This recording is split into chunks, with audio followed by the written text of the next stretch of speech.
Вы смотрите «Актуальное интервью», в студии Петр Васильев. Здравствуйте. Мы продолжаем общаться с гостями и участниками третьего федерального форума «Цифровой алмаз», который проходит с 12 по 13 ноября в столице нашей республики. Сейчас о развитии медиа, современных социальных сетях и искусственном интеллекте мы поговорим с Александром Широким, генеральным директором Национальной ассоциации телевещания. Александр Александрович, здравствуйте. Здравствуйте, Петр. Во-первых, рад видеть вас у нас в республике. Знаю, что в первый раз. Как ощущения от якутского ноября? Ощущения прекрасные. Я ожидал, что якутский ноябрь — это минус 30, а якутский ноябрь, по крайней мере, в этом году это минус 15. Я ощущаю себя прекрасно. Спасибо. Ну, мы, если честно, тоже ожидали, что будет минус 30. Погода повезло. Очень хорошо, что ожидания, так сказать, и реальность разошлись. Да. Мы довольны. Собственно, давайте к теме нашего сегодняшнего разговора. «Цифровой алмаз» у нас третий год проходит подряд. Отличная площадка для того, чтобы наметить часы, в сфере часы, как говорят специалисты. Но хочу с вами сначала поговорить о развитии искусственного интеллекта. В последнее время о нем много что говорят, внедряют его в разные сферы. Можно ли его сегодня сделать своим ближайшим другом? Или пока еще рано говорить? Можно ли применимо к медиа? К медиа. Да, можно, и не только можно, но и нужно. И постановка вопроса мне нравится. История с другом или, в общем, наверное, каким-то помощником, ассистентом. На наш взгляд, это наиболее на сегодня реалистичное применение искусственного интеллекта в медиа. Мы знаем, есть ваши коллеги. Ассоциация телевещателей объединяет все региональные телекомпании, ну и федеральные и региональные телекомпании Российской Федерации.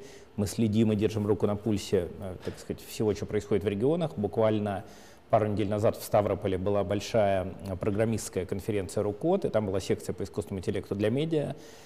Ну вот как минимум двум региональным каналам есть чем похвастаться. Свое ТВ «Ставрополь» делают прогнозы погоды с помощью ведущей Снежаны Тумановой. Я их даже видел. Да, все их видели, и это история монетизируемая, все это с удовольствием раскупается спонсорами и так далее. Вторая история, более интересная и более нишевая, это в Екатеринбурге телеканал ОТВ и четвертый канал, они входят в один холдинг, они написали сами на основе чат-GPT себе программульку, которая, по сути, ну, например, автоматизированно собирает телевизионные дайджесты, такие а-ля Евроньюз или а-ля Известия без ведущего, без головы ведущего, плюс оцифровали ведущих, плюс оцифровали местных актеров. В итоге достаточно большое количество программ, по крайней мере, не на город, а на область, выходит с помощью, которые ведут цифровые аватары ведущих. Ну, то есть ребята реально продвинулись. Понятно, что огромное количество граблей, на которые приходится наступать, потому что мы как бы, ну, они первопроходцы в этом. Мы пробуем все-таки. Да. Ну, понятно, что куча баловства там у других каналов на уровне картинок для соцсетей, понятно, да, там рерайта текстов тоже для соцсетей или для сайта с помощью там чат-GPT или чего-то подобного. Ну, пока как-то так. Но еще раз, постановка вопроса на тему друга мне понравилась, потому что история про то, заменит он нас или нет, мне не нравится. Вот, я здесь и хочу спросить, давайте. Потому что многих же пугали вот этими фильмами про искусственный интеллект, там всеми нашими известный «Терминатор», вот когда он там все захватил. И возвращаясь к вопросу о том, что заменит ли он нас. Смотрите, вы говорите, Снежана Туманова, потом у них чат-GPT генерирует тексты, генерирует ведущих. Я не говорил, генерирует, рерайтит, все равно рерайтит, да. Но тогда получается, что журналисты без хлеба остаются. Я не вижу, что журналисты остаются без хлеба, потому что если правильно отстроить процессы, то чат-GPT можно скармливать, ну или любому другому искусственному интеллекту можно скармливать, ну, какие-то рутинные, достаточно простые вещи, там переписывание пресс-релизов местного ГУВД, а журналисты отдавать на креативные работы, потому что то, чего на сегодня не умеет искусственный интеллект, это совершенно точно, это креативить. С креативом проблема. Ну и, кстати, с фактологией проблема, там тоже есть, конечно, вопросы, поэтому в любом случае без присутствия живых людей, модераторов, редакторов все равно никто это в эфир не выпустит. Ну, ни одно медиа, не то что в эфир, а даже и, скорее всего, в соцсети. Миллион ошибок, да, недавно по телеграмму гуляла шутка, значит, когда Яндекс запустил нейропоиск, нейросеть, с помощью нейросети, и на вопрос, сколько вторников в ноябре, он отвечал то ли 1, то ли 2, и так далее. Ну, то есть там дебилизм доходит до маразма. Ребенок пишет домашку, дочка пишет домашку, значит, с помощью чат-GPT, просит дать цитаты Катерины из «Грозы» Островского, чат-GPT дает цитаты, которых не было. Я 3 дня назад Пришли ко мне ребята, говорят, вот попробуйте, мы написали сервис, вести телеграм-каналы с помощью искусственного интеллекта. Ну окей, давайте. Вот исходный пост, в нем, значит, написано, там, какого-то ноября на НТВ выходит сериал «Плевака» с Безруковым. Больше ничего не написано. Текст, который он предлагает опубликовать, там вдруг откуда-то берет цитату Безрукова, которой в исходном тексте нет. Если бы левый исходный текст не был у меня перед глазами, мне бы в голову не могло придумать, что, оказывается, он ее придумал. Этой цитаты Безрукова нету, ее не существует, он ее придумал. Просто чтобы добить объем текста, с чего-то он решил, что ему нужно больше текста, чем в исходном тексте, он дорерайтил и зачем-то придумал цитату Безрукова, за которую, понятно, прилетит, мало не покажется. То есть, суммируя, на чат GPT, искусственный интеллект, можно просто перекинуть рутинную, скучную, условно говоря, не можно, а нужно, да, нужно потихонечку это делать, потому что я думаю, что через пару лет, а может быть даже и раньше, сотрудников, журналистов телекомпаний, которые не умеют работать с промптами и с искусственным интеллектом, ну, это будет просто маст-компетенция. Александр Александрович, давайте еще поговорим про две важные темы, про трансформацию телевидения и про трансформацию современных социальных сетей. Давайте. Начну с телевидения. Многие же пророчили тому, что телек, ну, грубо говоря, вот умрет, все, социальная сеть его полностью заменяет. Сейчас, в 2022 году, наступает вся вот эта вот непростая мировая ситуация. И как будто бы, вот, на мой взгляд, журналистский, телевизионщика, мы все снова вернулись к телевизору. Какое будущее у современных традиционных? Слушайте, телевидение точно никуда не умрет. Все эти истории как бы стары как мир, а уж особенно текущая ситуация, начавшаяся, как вы верно отметили, в начале 2022 года, доказала, что доверие к телевидению высоченное, источник новостей, получения новостей для страны в целом все равно телевидение. И речь идет не только про Россию, речь идет про все остальные страны.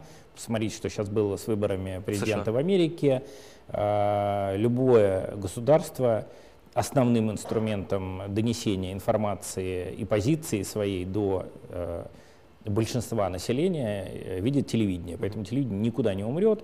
Другое дело, что, понятно, там нет смысла задаваться вопросами, вот, почему там, я не знаю, какой-то большой государственный канал неприбыльный, ну, как бы это не его задача. У него задача доносить позицию власти до 98% населения жителей страны, а не зарабатывать. Да? Если ему, так сказать, поставить задачу зарабатывать, значит, он будет как СТС крутить фильмы с утра до вечера, и тогда он сможет зарабатывать.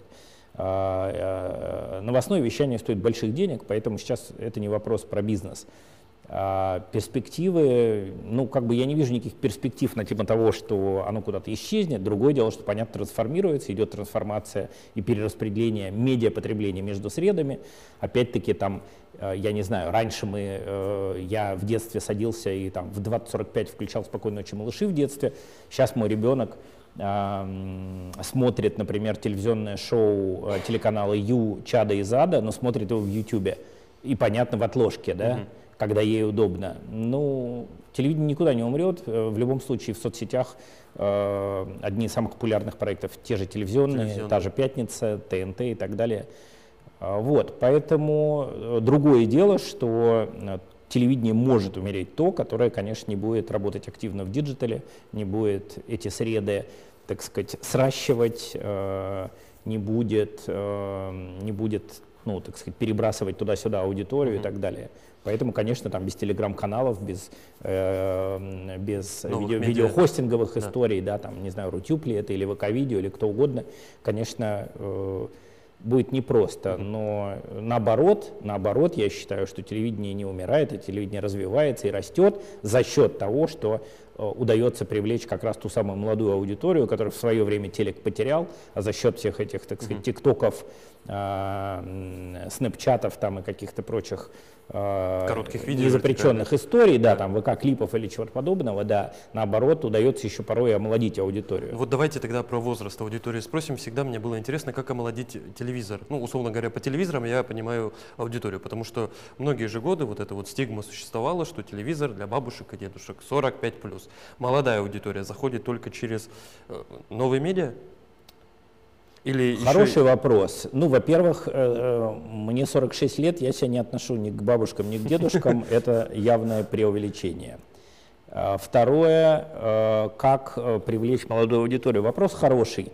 Тут надо понимать, зачем ее привлекать. Да? Все-таки у каждого телеканала есть своя, у каждого канала есть своя ниша, да? Ну, самый простой способ привлечь молодую аудиторию, понятно, делать какие-то специальные программы или шоу, ориентированные на нее. Если мы говорим о каких-то, например, совсем маленьких детях, то на многих региональных каналах существуют детские программы, и иногда это даже не детские программы, которые делают взрослые для детей, а это дети делают программы для детей, что на самом деле очень классный. Получается очень классный продукт, если он делается под супервайзерством взрослых людей, профессионалов, да, то, как правило, продукт получается классный, дети лучше чувствуют детей, чем те самые упомянутые вами бабушки 45 плюс лет или дедушки, они чувствуют этих детей уже хуже. Как еще? Да, за счет новых медиа, за счет сетей, за счет того, что ты, понимая особенности каждой из платформ, ВК ли это, ТикТок ли это, Телеграм ли это, ты используешь, понятно, еще и соответствующие механики, визуалы, язык, так называемый tone of voice, да, чтобы попадать в ту аудиторию, которая там есть. Понятно, что если в Телеграме аудитория условное ядро 25-44, ну, значит, надо стараться разговаривать с ними на их языке. И это все равно будет уже не телевизионный язык, это уже будет более кажуальный язык, более простой, более разговорный. Да. Вот про этот самый tone of voice и современные медиа я предлагаю в заключении поговорить, как нам сейчас вести в интернете себя. Вот в тех самых новых медиа, чтобы телевидение продолжило и там существовать. Какие есть стратегии выверенные? Или выверенных ничего нет, просто экспромт? Ровно то, о чем я сейчас говорил, учитывать, изучать платформы, понимать, где какая аудитория, не читать медиакиты платформ и не верить всему этому бреду, который вам говорят, что в Одноклассниках ядро аудитории 25-34 и прочее. В Одноклассниках 25-34? Ну, если вы посмотрите их буклеты, то там будет, ну или там их презентации, то там будут рассказывать, что ядро аудитории, ну, может, 35-44. Ну, неважно. В общем, разобраться во всем этом, послушать умных людей, почитать исследования исследовательских компаний профессиональных, понять, где какая аудитория сидит, где она женская, где она более молодая, где она более мужская, где она более взрослая, где она совершенно там малышня какая-то, типа лайки или что-то в этом духе, Snapchat.